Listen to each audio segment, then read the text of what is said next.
Hello everyone, আসসালামু আলাইকুম। সবাই কেমন আছেন? আশা করি সবাই ভালো আছেন।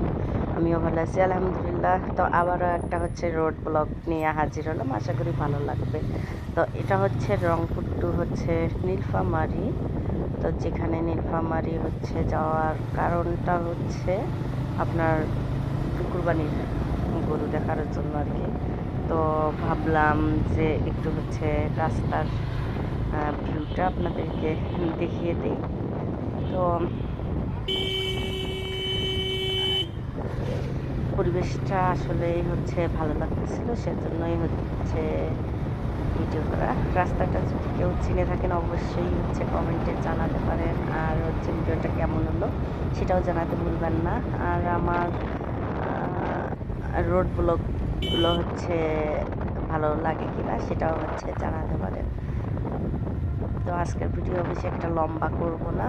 সবাই ভালো থাকবেন, সুস্থ থাকবেন, আমার জন্য দোয়া রাখবেন। আল্লাহ হাফেজ।